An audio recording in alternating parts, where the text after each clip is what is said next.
Yeah, well, I think we lost 3 very close games. Probably just at crucial times in each of those games, our decision making probably wasn't what it needed to be. Bat, ball, and in the field, all 3 departments. So you can't fault the guys the effort they put in all tournament, especially at training, and in the matches. It's just those crucial times. I think we weren't 100% on the ball, and that's cost us in a few games. Scott came in towards the end of the season and held the batting pretty well. Do you think his presence was missing in the team, looking how the team performed in the first few matches? Well, I think in general the batting team we probably struggled to adapt to the conditions we were presented with in the first 3 or 4 games. I think the wickets were, they started off a bit tricky, but then in the middle of the tournament they got really pretty flat.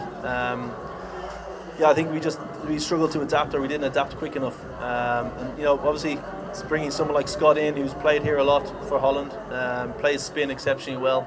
It was great to have him into the team for the last 3 matches.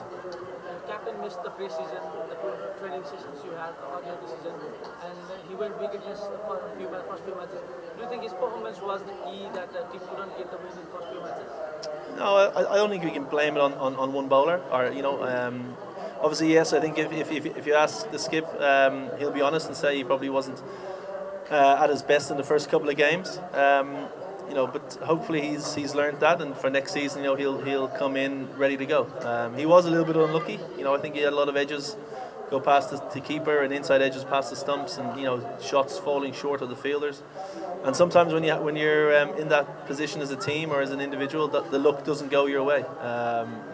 We've seen how Sandeep is as a bowler the last couple of games. He's bowled a lot better. I think his pace has been a lot quicker, and he's attacked the stumps a little bit more, where previously he might have bowled a little bit too slowly. Talking about the foreign players, Akib Ilyas was quite known to these conditions. He got injured, Akib. Do you think that was one of the key reasons that your team couldn't get the results? Yeah, we had a bit of illness as well throughout the squad. Akib and also Esmat Alam were both sick with kind of flu and not feeling well, and infections and stuff like that. So that obviously takes a toll on a player. But of course, it's these tournaments, they're thick and fast, the games. So as an individual, you've got to come into it in form. It's hard to find form in a tournament that's so quick, with games every couple of days. In 2018, you came for the first time in Nepal as a player, and now you're coming back as coach. What are the changes that you've seen in national team results? You've seen you have become ODI nation and played the World Cup for the second time. What are the changes that you've felt? Yeah, I think the depth in the players, the local players, is a lot more now than it was in 2018. The EPL was only, I think, 5-team tournament.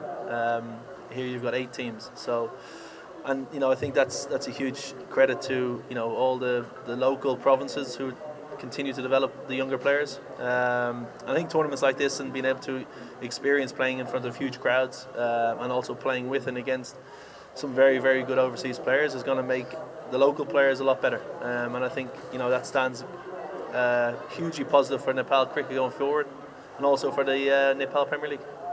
Something off the pitch now. Along with you, there was Andrew Leonard, your friend, who came to Nepal for the first time in 2018. Since then, he's built himself around the local fans. How do you see that building? He's obviously a celebrity here. Anytime I go and have dinner with him in town, it's he's getting asked for photos, and he loves it. He's been very good to Nepal cricket. I think over those 6 years, he absolutely loves coming back here to Kathmandu, and he loves travelling around the country. So I think the Nepalese people have warmed to him. He's warmed to the country, and he's warmed to the Nepalese people and Nepalese cricket. So it's great that the country can have someone like him who's so positive towards the cricket here in Nepal. Thank you, sir. Thank you.